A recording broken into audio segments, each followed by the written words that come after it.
Okay. Hi guys, welcome to the second lab for Physics 1403. Today we're going to be explaining constant velocity using this air glider right here.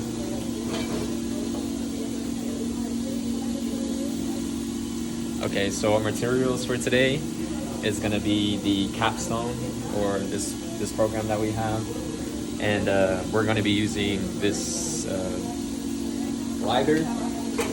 And then we also have this air pump as well that's pumping the air for it to be able to glide. Yeah. So basically today with our materials, we're going to be replicating this graph right here.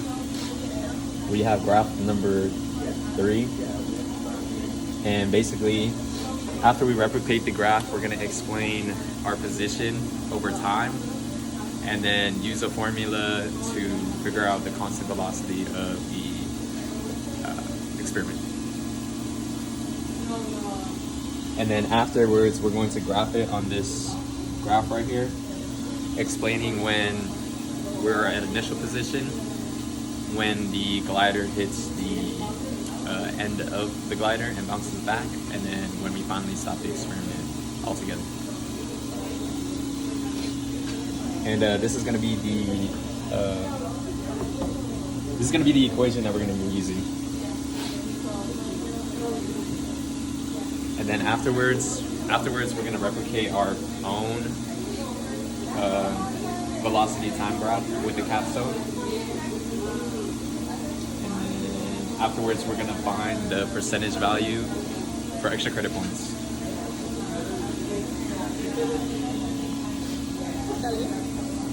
Okay, you're good.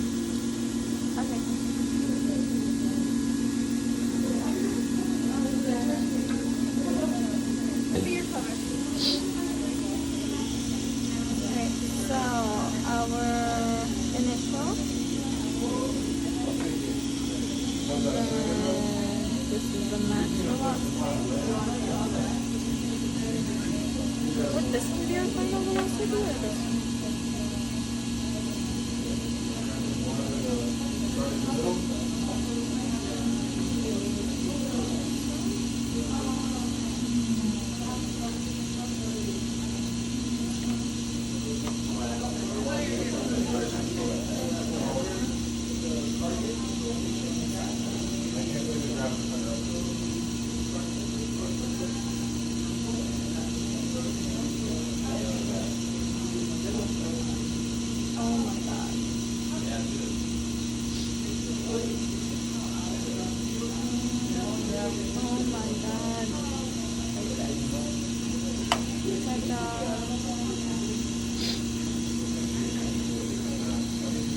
Oh wait, I forgot the name.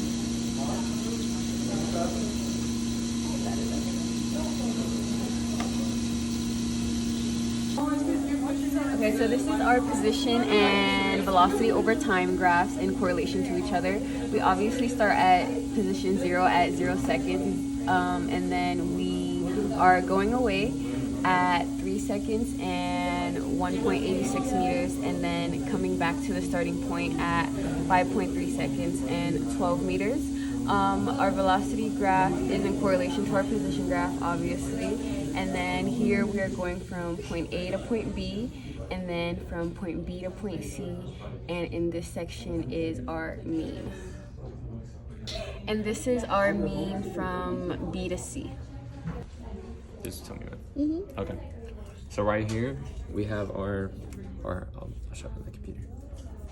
So then we have our position and time table right here. So this is position A, B, and C, our initial, our changing position, and our final position. These are our values that we got from our experiment here. And here we have the velocity over time for the entire experiment. Then down here, we have the velocity from point A to point B, and then from point B to point C as well. And then here, we have our own makeshift velocity graph. And this is basically just showing the concept of like what we believe the graph will show for us, or would have shown, I guess. And then back here, we calculated the percent difference of our velocities. So basically we use this formula which is we use two different values, and then we would have multiplied it times 100, and then that would give us the percent difference of the velocities. Hi guys, so this is lab report number 2. We are team 3 for the physics 1403 lab at 10 a.m. on Tuesdays.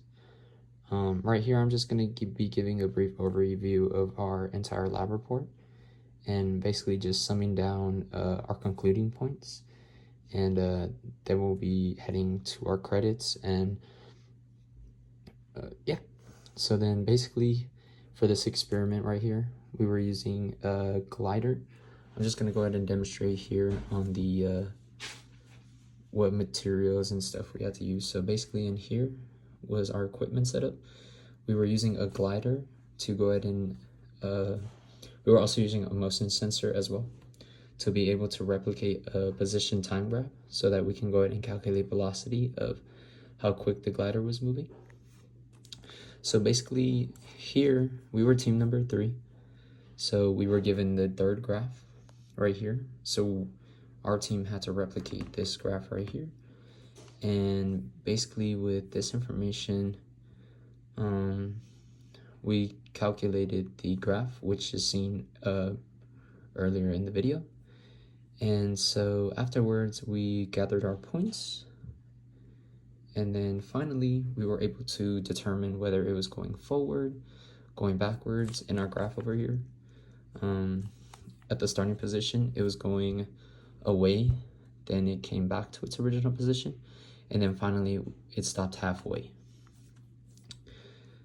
And after we did that, we were able to calculate the time and position of our point A, point B, and point C. And with this, we used this equation right here.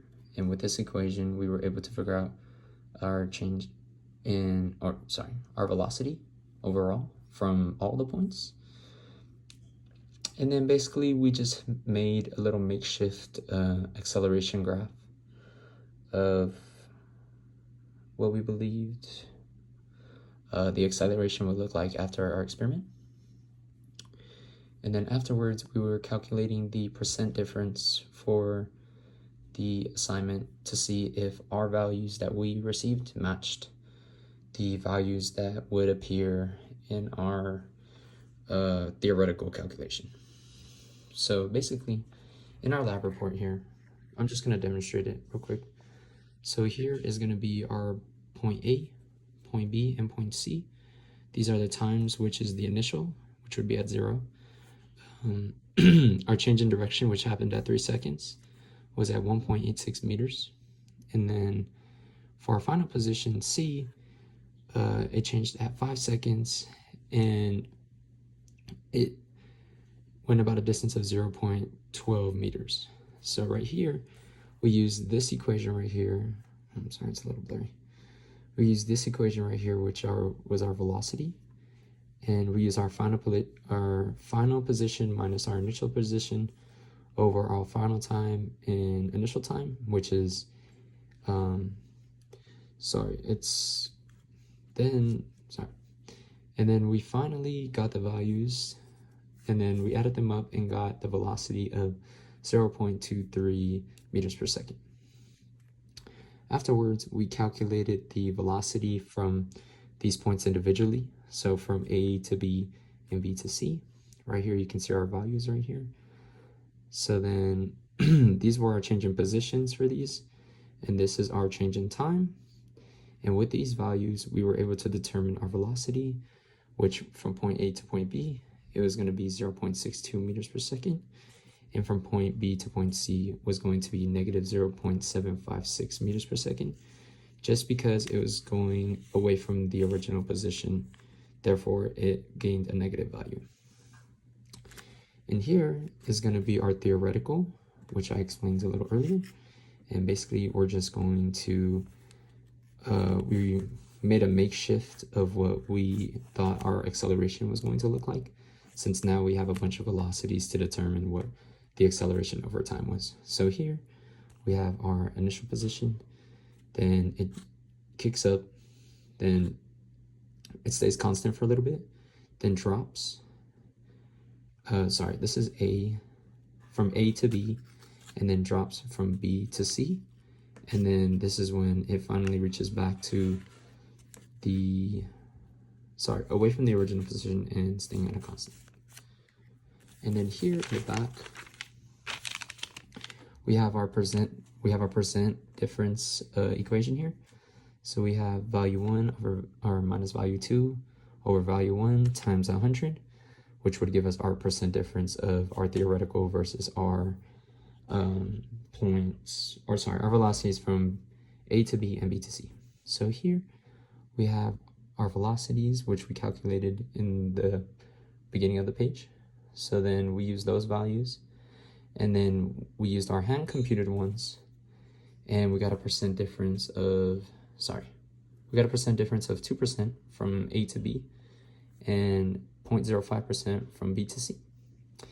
And this right here is our credits. So I'm Alex, I did the introduction and explanation. Sherilyn went ahead and helped out with the graphs. Sophia did all the calculations for us.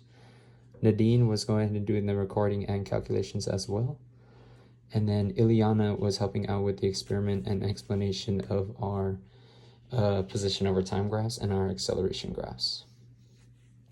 So with this experiment in lab report number 2, the team experienced a couple difficulties, which is basic stuff like trial and error for an experiment like this. So we made sure to run various trials so that we knew that our values were able to match up. And luckily for us, we got values that did luckily give us in turn a good percent difference value, which means that we were very close, especially from B to C. We were very close to getting an exact position. So yeah, thank you so much, guys.